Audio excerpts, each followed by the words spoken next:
Welcome, one and all, to String Theory, the live YouTube show where you ask the questions and I give snappy, unrelated answers that really serve no purpose in your life.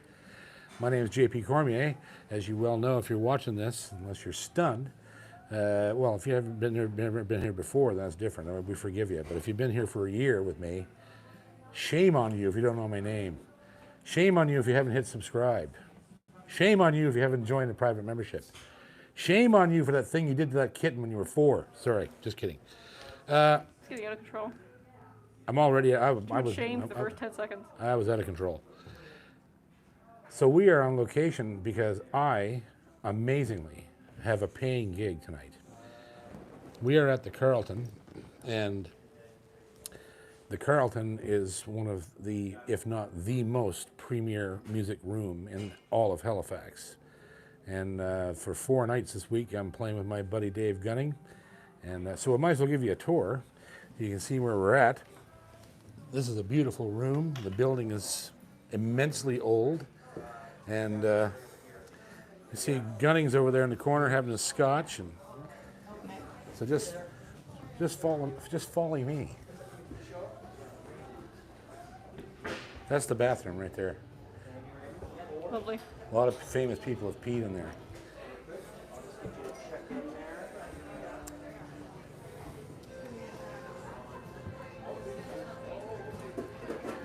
So there's the stage way down yonder there. That's where we'll be. It's a beautiful room. Usually holds about 130 people, but for COVID, she's down to 56. And yeah, it's a lovely room. We'll be here for 4 nights. We're here last night and tonight and 2 more after this. See some of the people that have been here and are coming here. There's my buddy Richard Wood. He'll be here in May. He's one of my favorite musicians of all time. Coig's coming. There's the guy I talk about a lot, Darren McMullen. He's one of the best multi-instrumentalists in the world. That guy, I hate him. I'm gonna punch him right in the. Never mind. And so this is technically our dressing room here. This is where we sit and have whiskey and oysters. And Dave talks to me about his crippling fear of harp seal cubs. What? So back to you. This show is about you, after all. And so we're glad to be here. Hope you guys are doing all good. We haven't missed String Theory in a year, so by God, we ain't missing her tonight. So let's see here. What have we got? Anything good? Yeah. Start at the top and work your way down. I am. Ooh. People from Australia watching. Oh, nice. Wicked. Welcome. Don't forget to hit subscribe. I'm just glad anybody's here since we changed it by an hour. There's all kinds of stuff.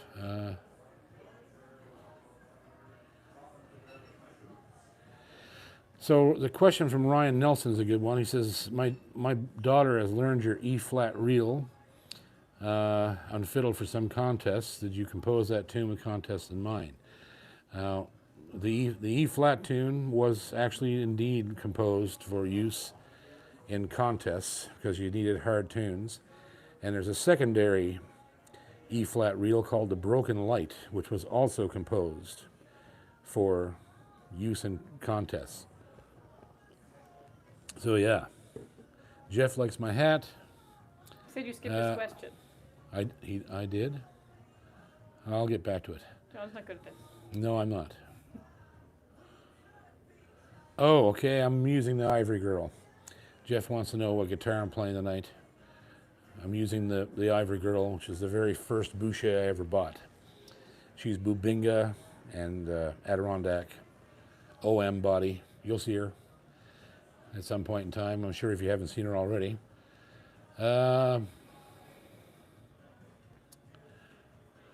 What is a good studio mic for recording an acoustic guitar? Ralph Procia wants to know. Right now, I'm exclusively using Aston Origin condenser mics. I love them. They're good for everything. Guitar, vocal, doesn't matter. And I was turned on to them by Mr. Gunning. He gave me one for a Christmas present. And we actually, Dave, didn't we see the first one of those at the session with Catherine McClellan? Yeah. I was at a studio in PEI, was it? Or was it Halifax? Studio was in Calgary. Oh, in Calgary, right. Not even close. We were on the road, that's right. And we went to a studio in Calgary, and this studio had these mics, and they're incredible. And they're only about $400. So you can't go wrong with them.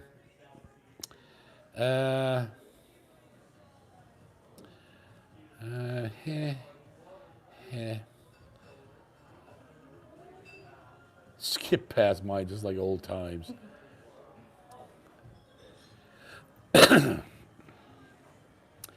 Bram Avery wants to know what my favorite tune is to play live, instrumental or otherwise. And I don't really have a favorite, but probably one of the things I love to do the most is at the end of my normal live show, I do this massive fingerstyle medley of about 8 or 10 tunes. And that's one of my favorite things to play live because it's so hard. And yeah, that's my favorite thing. If you've ever seen my live show, I usually end most of my shows with that medley. Watching from an ambulance in between calls. Ian, way to go, buddy. Dmitry Skripnikov wants to know if I've tried Art and Lutherie Legacy guitars, and I have played all those guitars that are made in La Patrie, Quebec, and not the biggest fan of them. They're not. It's not that I don't like them. I wouldn't buy one because they just don't fit what I want as a guitar player. But I know they build some of them are tremendous guitars, and they seem to last forever. But I wouldn't buy one for myself. I don't. They just don't have there's no spark to them. Peter Dixon says he's trying to convince his kids to buy him an Aston for his birthday. Jeff, yeah, we're going to be doing Brothers tonight for sure.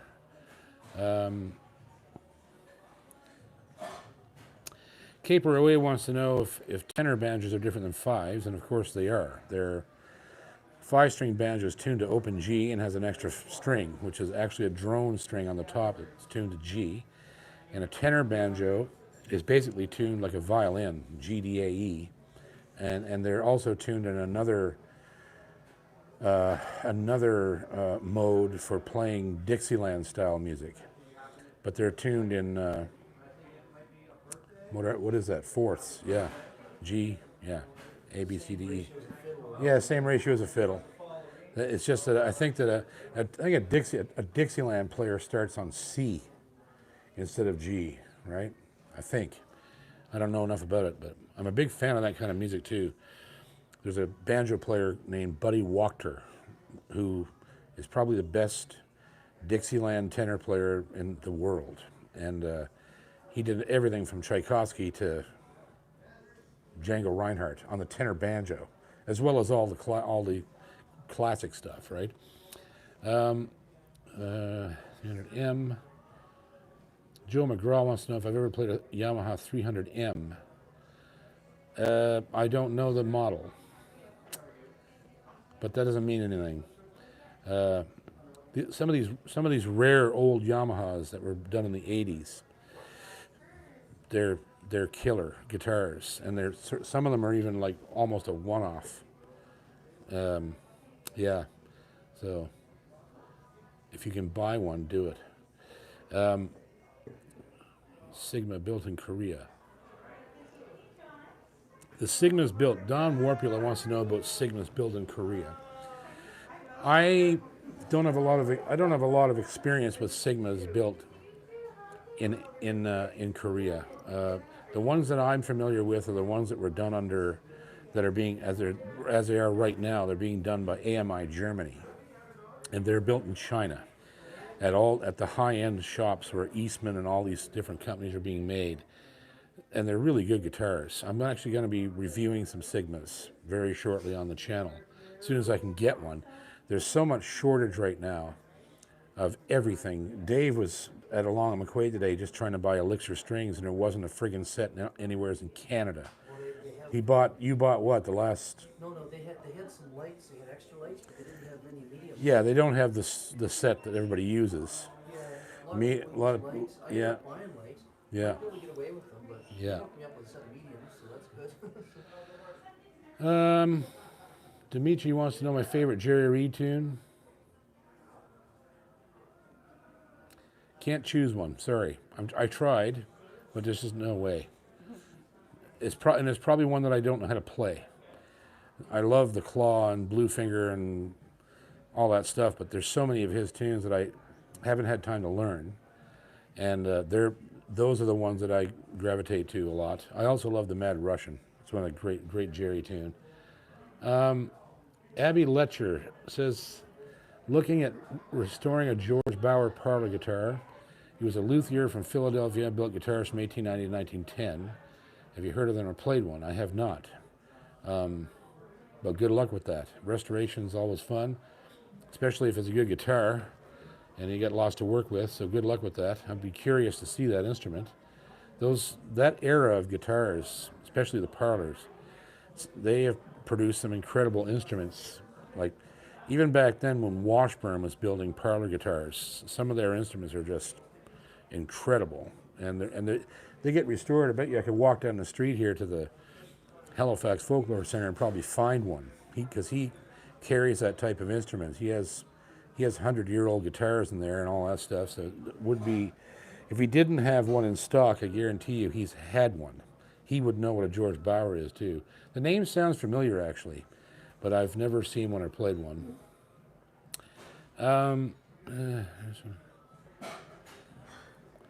Jeff wants to know if I've heard of Craig Townsend. I have not, but I will look him up. So Bram Avery wants to know if Gunning's answering any questions. And the question is, what tuning is he usually in? A little bit of bag fag. It's about mostly open G. Really? Yeah, So open G, mostly. mostly. A little bad bag. Sometimes Dadgad and Baghdad. Baghdad and Fagback. Yeah. Yeah, he plays a lot in those too. Dadgad. Yeah, Bag. Dad bag. Dad bag, yeah. Yeah, Dadgad and open G. Yeah, Dadgad and open G. Sounds about right. Mike Angel wants to know my opinion on Ovations and Takamines. Well, I'm a huge Ovation fan, only because of people like Glenn Campbell, Mark O'Connor, even Tony Rice once played Ovation, and I just like them. They don't sound that good, but they have a really cool aesthetic, and they're indestructible. You can take those things on the road and use them to paddle a canoe, and they still stay in tune, and I just like them. There's an interesting history behind them. And when I was a kid, listening to Glenn Campbell play, and that's all he played was a Custom Legend, I just wanted one of those guitars so bad. And interestingly enough, the very first time I was ever on television, I was playing an Ovation Custom Legend that was lent to me. The first time I was ever on TV, I think I was around 10 or something like that, 10 or 11 years old, and I did this used Chet Atkins medley on television. One of the regional stations and one of the big stations in Ontario. It was hosted by a clown, that show. It was the Oopsie Daisy show. Is that really what it's called? Yeah, and the guy was Oopsie Daisy, the clown, Oopsie the clown. It's Dave's favorite clown. Yeah, Anything the clown. that's right.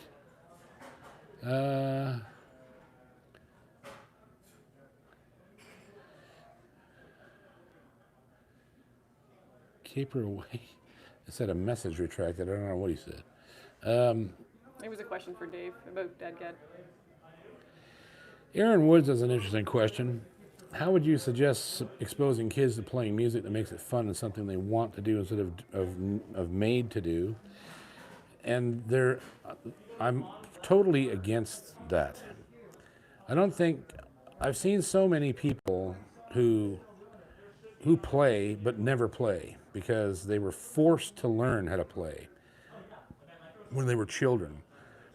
You can't cultivate musical ability or the drive to play music in a child. They either have to be exposed to hearing it or seeing it played live in front of them, and that's it. And if they don't gravitate to it, you can't stuff an instrument in a kid's hand and expect him to develop the drive it takes to learn how to play. So that whole scene about exposing kids, so expose them, but expose them to audio, right? Expose them to music audio. And if it's possible to put them in a room with somebody who's playing, do that. But don't go, play this guitar. I'm sending you for guitar lessons. I'm sending you for fiddle lessons. I'm sending you. I've seen so many people, hundreds, maybe thousands of people have talked to me that said, yeah, I wish I could play the fiddle now, but my mother made me go to fiddle lessons when I was 10, and now I hate it. But now I wish I could play, but I hated it so much. It happens all the time. So don't ever push kids to do something that they're not naturally gravitating to, because even if they do end up doing it, it's fake and mechanical. And that's not what music's about. So always try to just let a child pick its own path, especially when it comes to music like that. That's incredibly important. The happy knot is an interesting question. I should ask Dave this one too. She wants to know, or he, I don't even know if it's a man or female, I can't remember. Sorry about that, Happy. Who are the top 3 acts who had commercial success that came from Cape Breton? That's an interesting question. Well, Rita McNeil has to be number 1 because she was the only really Cape Bretoner that ever achieved international chart success. Because she was number 1 in Canada, in Australia, parts of Europe, simultaneously. And I think the next ones would have to be the Rankins. You think so? Who's the third? Well, I mean, Ashley McIsaac. There you go. I think it would have to be, yeah. Ashley would have to be there because, and I can't put Natalie in the list because she never had a charted song. Yeah, but Ashley had a number 1 song, you right? could also argue for Matt Minglewood, who was on Much Music back in the 80s. Yeah, but sort of paving the roads for us. yeah, but that's I know that. But they're asking about commercial success. Matt never had any Sales of units. chart position of sales of units. Right? That's what that means to me. The Rankins, Rita, and Ashley. Yeah, I think that's the only 3 that ever did it. Bruce did. Bruce had a charted, Yeah. but Bruce's career hasn't had the longevity Well, it's of at that level, right? Run project. Yeah, I mean Bruce didn't stay there, didn't stay in that career. He went off and joined Run Rig and was immensely successful overseas. So it's an interesting question because there's 100 artists that came from Cape Breton that altered the whole fucking world of music, but that the brass ring, that bullshit commercial ring, we didn't really get in there very often. There may have been more people from the mainland that did it than Cape Breton, Anne Murray and Hank Snow and Sarah McLaughlin. Sarah McLaughlin's from here in Halifax, though she doesn't want to admit that. But so yeah, it's an interesting question. But as I've said before, commercial success doesn't mean anything. It's longevity. Rita stopped being, commercially successful in the early 90s, but still went on to sell out 2,500 seat theaters every single year for the rest of her life because she had an immense following, and that's the important thing.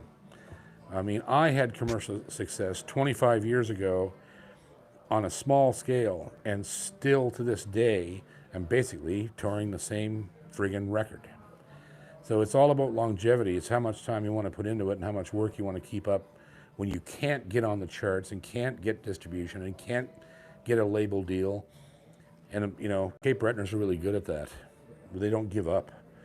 So, I mean, look at the Rankins after losing John Morris and, you know, all of those things. And Jimmy's still doing great, and Heather's still great, and Raylion's gone, and Cookie's down in Nashville, you know, doing her thing. But they utilized their success to, you know, they're going to be going for the rest of their lives. A lot of people, you know, just didn't do that.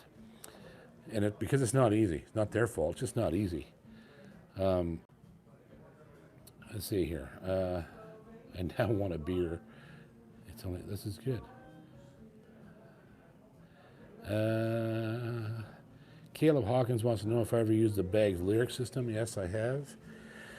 And of all the piezos, Bags is my favorite. I don't use piezos anymore because I hate them. Compared to K&K, I just can't deal with the sound of a piezo anymore.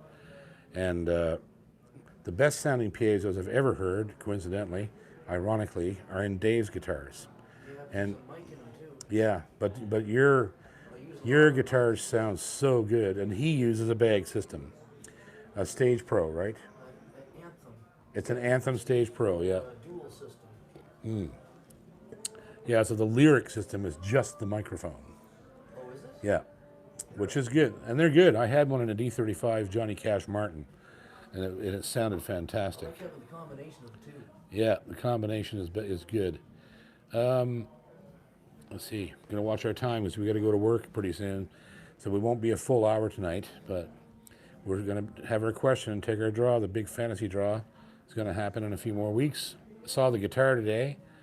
That's being given away. The Series 11 Recording King Dreadnought. Can I answer the question tonight since I'm not on the show? Yeah, sure. You get the pair of strings you need. Yeah. Plek guitar. Dimitri is asking about Plek, P-L-E-K guitar setup, and I don't know what it is. I suspect it's probably might be something like a Buzz Featon intonation setup dealy, but I'll look it up. I'll have an opinion in the next couple of weeks. We'll do some research on it. Thanks for the question, brother.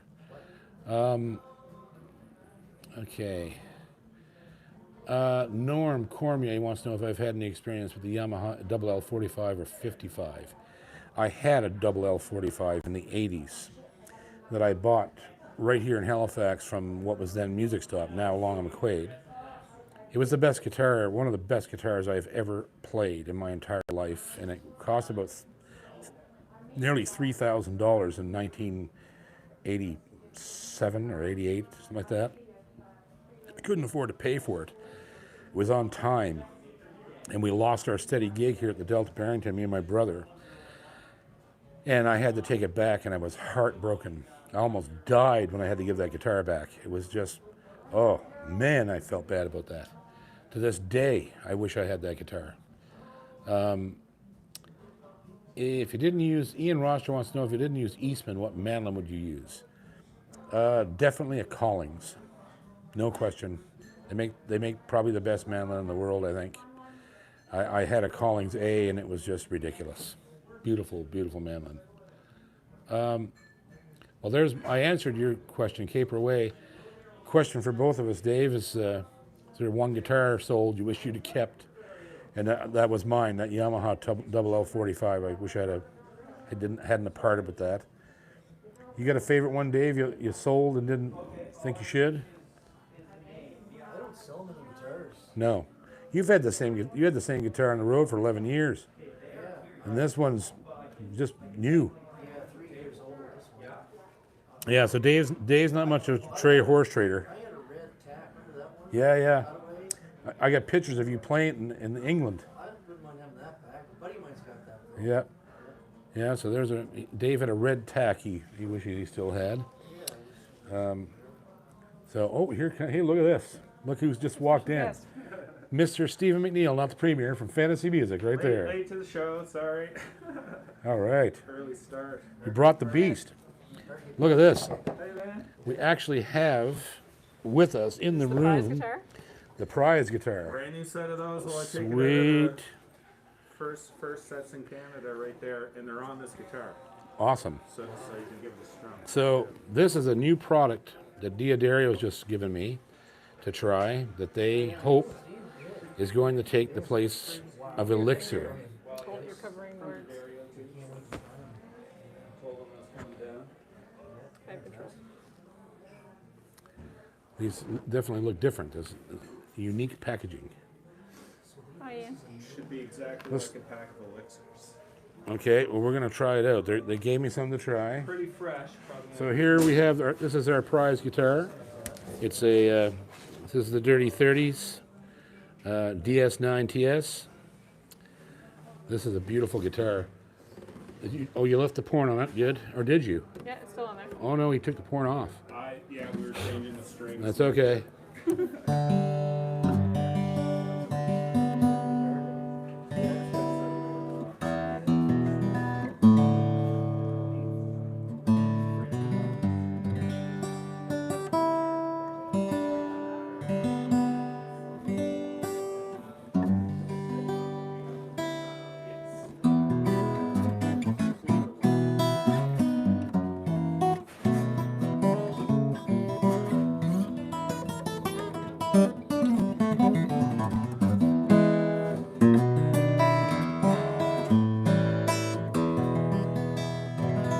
This guitar sounds like it's 70 years old.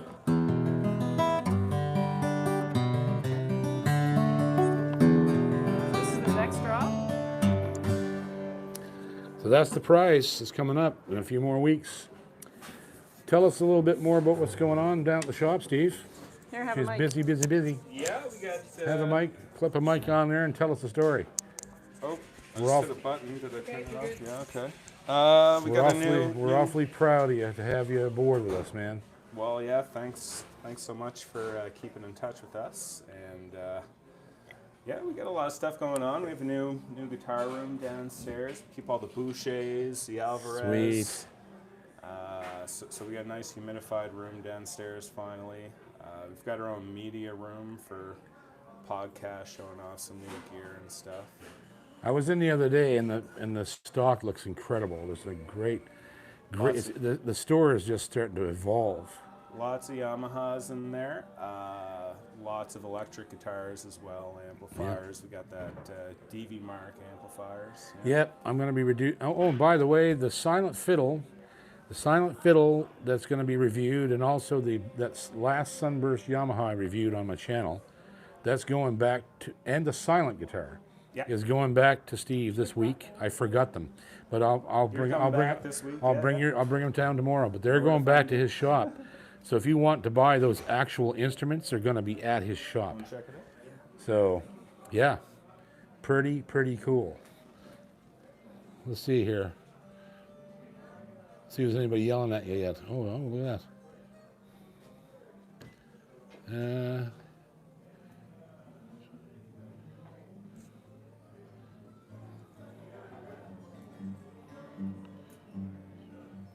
Oh, they're just talking to each other now. Jeff got kicked off again. So, yeah. So we still got a few more weeks, and what is it going to be now? Another 4 or 5 weeks, I think. We'll be drawn for that. This is the second week of this. Yeah, we'll do 5 more, so 4 more after this. Do you have a place to write down the winners? I'm just going to count on them sending me that email right away. It's a 1 in 12 chance to win the guitar? A 1 in 14. One of the other. Depends on how many weeks we go. Yeah, okay. So, Pretty good. yeah, it's pretty cool, and just waiting for. I think they've been stunned by the. Oh, there's a question about sound check. What makes a good sound check? So Michael Easter. Oh, there it is.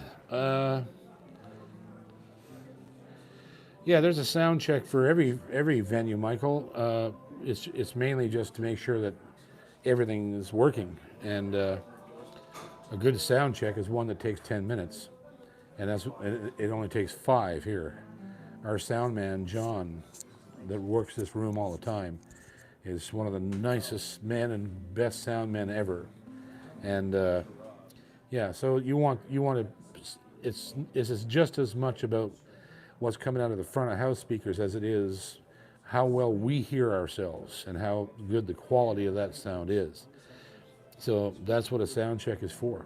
That's exactly what it's for. Foster Bonds.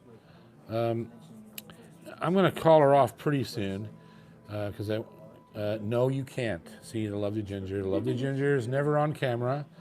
That's part of her charm and mystique. So, all right. So, let's. Schrodinger's cat. I could literally be anyone. Yes.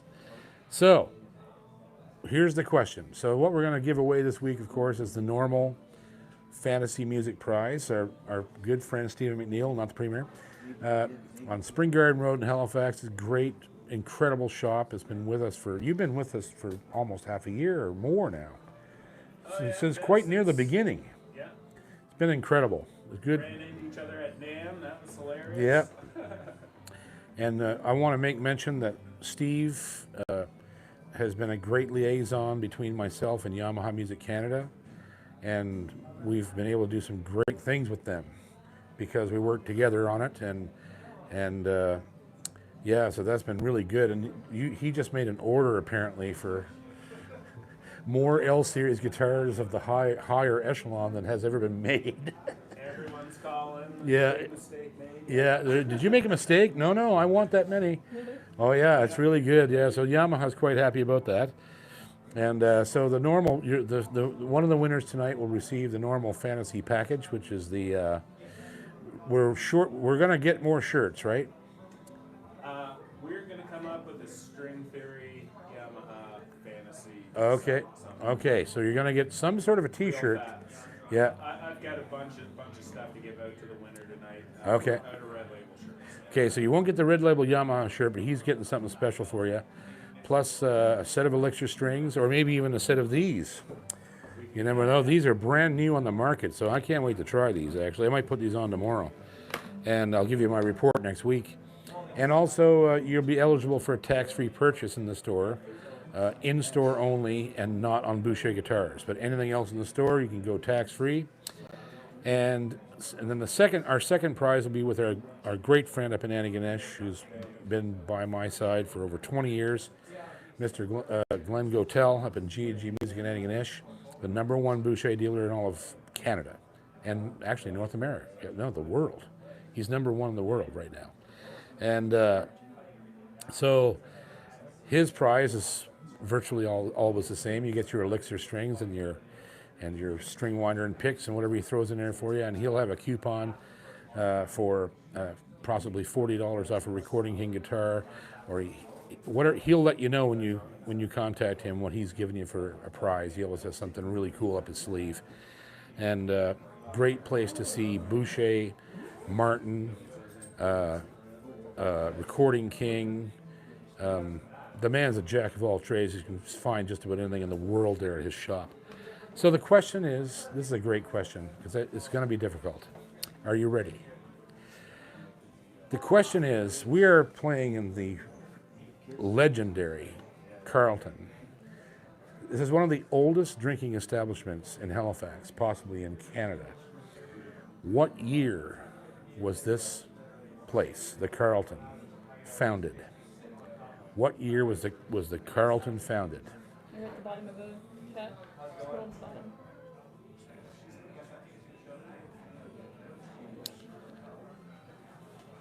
bottom. You're close, Dave. J. Bolstad. J. Bolstad. Got it right. 1760. And there's Ryan Nelson. Two of them. J. Bolstad. Send me an email right now at jpcormier38@gmail.com. jpcormier38@gmail.com. J. Bolstad, you've won the Fantasy Music Prize. And Ryan Nelson. Ryan Nelson, send me an email right now to jpcormier38@gmail.com. And you have won the G&G prize package. Send those emails, jpcormier38@gmail.com. You'll be forwarded on to the proper venues and you'll get your prizes. And you're both in the draw for that wicked Recording King guitar. I love that thing. And it's a really nice one. It's particularly old sounding. So there you go. We got to go to work. And we didn't want to miss this, so we brought all the gear down here, drug poor Ginger down here without her tripod and without her gear. And she got a mask hanging off her ear. She's still beautiful, but she got a mask hanging off her ear. It's like a dead mackerel guitar. So we didn't miss this in a whole year. We weren't going to miss it tonight. I want to thank my good friend Stephen for coming in to visit and drop the guitar off here for us to show to you. And yeah, keep on picking. And I hope you never find your perfect guitar, because if you do, you'll have to stop looking.